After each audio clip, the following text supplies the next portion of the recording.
Oi pessoal, sou Cláudia Lolita, empresária contábil, professora, palestrante, advogada e um monte de coisas. Eu sou meio maluquinha, tá? Fica com a gente até o final desse vídeo que você vai aprender tudo sobre balanço patrimonial. Entenda o que é, como calcular e a importância. Bom, vamos lá. Presta bastante atenção. Se você puder pegar uma caneta e um papel para anotar, escuta esse vídeo quando você tiver um tempinho para se dedicar, porque tem que prestar atenção, é um vídeo mais longo, porque eu vou te explicar tudo sobre esse relatório contábil. No final do vídeo, eu tenho um bônus para você, ok? Bom, gente, o balanço patrimonial é uma das principais obrigações contábeis e fiscais. Ele deve ser entregue por todos os empresários, exceto para os microempreendedores individuais enquadrados no Simples Nacional, que é o famoso MEI, né? De acordo com os doutrinadores, o balanço patrimonial é uma demonstração financeira realizada anualmente e tem como propósito expor a situação do patrimônio total de uma empresa em um período específico do tempo. Com o balanço, é possível verificar a situação econômica contábil por meio de uma lista que inclui uma forma detalhada de todos os ativos, que são bens, direitos e demais valores geradores, de um conteúdo econômico. Passivos são as obrigações e o patrimônio líquido, os próprios recursos da entidade de uma empresa. Agora presta bastante atenção que eu vou te explicar cada um desses itens que representa. E eu vou precisar de uma colinha porque é um conteúdo muito extenso. Vamos lá. Bens representam todos os itens que possuem valor financeiro e podem ser revertidos em dinheiro, ok? Direitos, gente. Os direitos são possuídos pela empresa, mas não estão sob o seu domínio. Como, por exemplo, disso podemos citar depósitos bancários, podemos citar também quantias financeiras ainda pendentes para recebimento. Além disso, gente, os ativos, eles são divididos em circulantes, todos aqueles que são convertidos em valores em até um ano, e não circulantes, todos aqueles que levarão mais de um ano para serem convertidos, ok? Agora eu vou falar para vocês do passivos. O passivo tem as obrigações, né? Como o próprio nome já diz, são as obrigações da empresa com terceiros, ou seja, as dívidas, os pagamentos de salários, os tributos e os quais também alguns tipos de despesa e obrigações, eles também são incluídos no balanço. Quando é que são incluídos no balanço? Quando você deixa uma obrigação a pagar para o futuro, ok? Também é dividido da mesma forma que o ativo é em circulante, quando também são todas as obrigações com tempo de vencimento inferior a um ano, e não circulante, todas as obrigações com tempo de vencimento superior a um ano. Agora, gente, a gente vai falar de patrimônio líquido. O que é patrimônio líquido?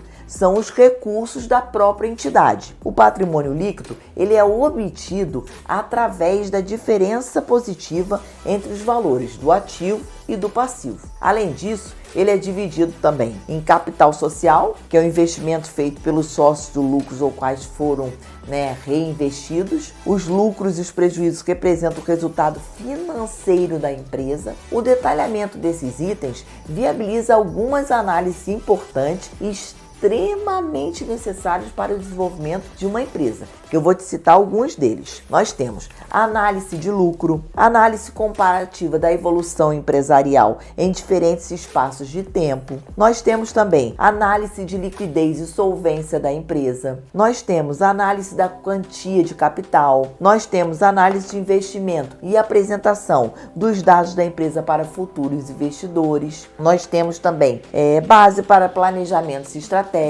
ou seja, nós temos vários índices, entendeu?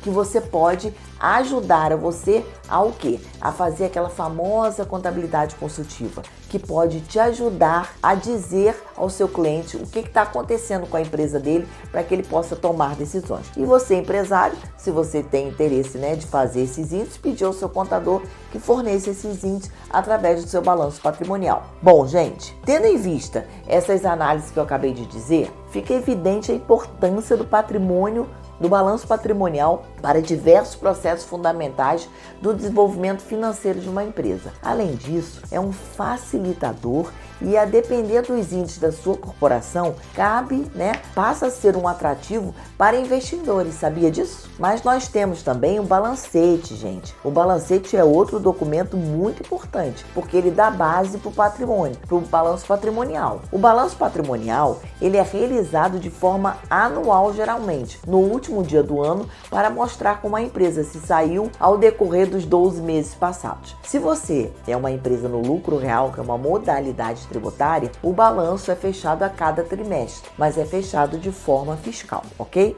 Também é possível realizar de forma trimestral e esse método é mais utilizado para as empresas que precisam prestar conta aos seus investidores de forma contínua, ou para o leão, se você for uma empresa de lucro real. Mas se a sua empresa precisar de uma rápida visualização da situação contábil atual em um período distinto dos citados acima, é possível fazer o quê? O balancete, que eu falei para você. Que é o quê? O relatório antes do balanço patrimonial. É o relatório completo, que vem todas as suas despesas, sua receita e o demonstrativo de resultado. Um relatório resumido da situação patrimonial da empresa em qualquer mês do ano, sem data específica. Isso é um balancete.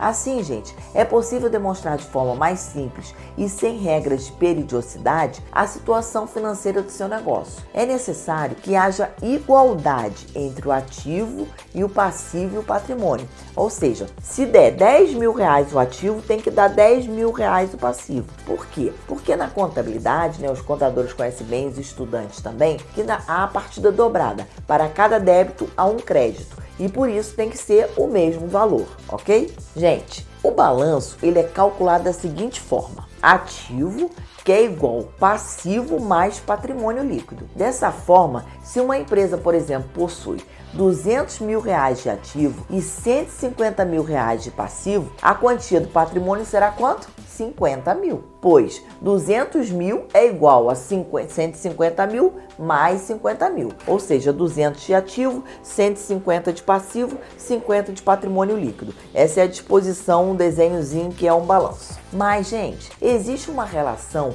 importante entre as somas do ativo circulante e o passivo circulante, e essa relação acontece da seguinte forma: soma do ativo circulante maior do que a soma do passivo circulante. A empresa apresenta recursos para cumprir com suas obrigações de curto prazo. Ou seja, se tem mais ativo circulante menos passivo circulante, você tem dinheiro para pagar suas dívidas. Soma do ativo circulante menor do que a soma do passivo circulante. Ou seja, a empresa não apresenta capacidade de cumprir com suas obrigações de curto prazo. Que eu não falei para você que ativo circulante é aquele que é até um ano? Então, se você tem um passivo mais circulante maior do que o ativo circulante, significa o quê? Que dentro de um ano você não consegue pagar todas aquelas despesas, ok? Assim, a partir de um cálculo simples, é possível prever o cumprimento ou não das obrigações da sua empresa em curto período e mudar o que for possível para não ter prejuízos. Agora, eu vou te explicar outro relatório que também faz parte da composição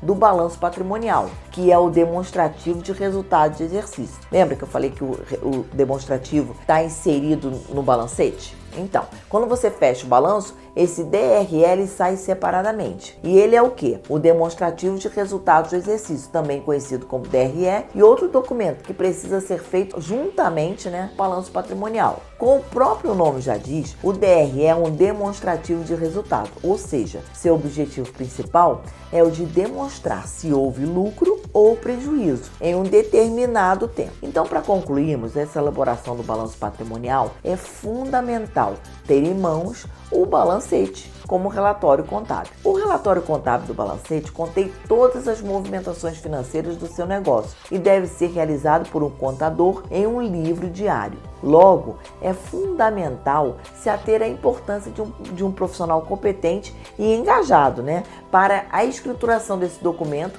o qual será indispensável na construção do balanço patrimonial. Agora, gente, é a horinha do bônus. O que é o bônus? Existem cálculos, 2 indicadores também, que são fundamentais para o valor geral dos ativos, passivos e patrimônio líquido, e que são calculados com as seguintes fórmulas. Esse eu preciso ter outra colinha, porque ele é difícil, de eu decorar isso tudo. Vamos lá. Indicadores de ativos, né? Indicadores de renda do ativo. Os cálculos, gente, eles são realizados a partir de 3 razões. Retorno sobre o patrimônio líquido, que é igual ao lucro líquido dividido pelo patrimônio líquido. Isso é um dos índices que você pode usar com seus clientes, né? Ou você como empresário utilizando para conhecer o retorno sobre o quê? Os recursos da própria empresa. Nós temos os giros de ativos, que são as vendas dividido pelo ativo total. Nós temos também o retorno sobre os ativos, que é igual o lucro líquido dividido pelo patrimônio líquido. Nós temos também os indicadores de dívidas, né, que são os passivos. Os cálculos, gente, eles são realizados da seguinte forma: grau, gente, de endividamento do passivo, né? Como é que você vai fazer isso? Você vai dividir o próprio passivo pelo patrimônio líquido. Depois tem o endividamento do passivo, né? Aí você vai dividir o passivo total pelo ativo total. Nós temos também os indicadores de liquidez, tá? Que é o cálculo sobre o patrimônio líquido da empresa. Que eu tenho a liquidez seca, que são os ativos circulantes menos estoques, dividido pelos passivos circulantes. Nós temos a liquidez geral, que são os ativos circulantes mais o realizável a longo prazo, dividido pelo passivo circulante mais o exigível a longo prazo. Nós temos o índice de liquidez imediata, que é o liquidez disponível dividido pelo passivo circulante. E nós temos, por último, liquidez corrente, que é o ativo circulante dividido pelo passivo circulante. Bom, gente, é assim. É a partir desses cálculos minuciosos, né, e o tratamento desses dados que você pega, que você obtém do seu cliente, que possibilita a implementação dos mesmos e do balanço geral. E a tão famosa contabilidade consultiva, que nada mais é que você dissecar os dados do seu cliente, fazer esses índices para ele e porque ele possa o quê? Tomar decisões com esses dados. Bom, gente, espero que você tenha gostado desse vídeo. Ele é um pouquinho extenso, mas é um assunto importantíssimo para a nossa contabilidade. Continua assistindo nossos vídeos, que nós temos muitos assuntos interessantes para você. E não deixe de se inscrever no nosso canal, tá? Um grande abraço!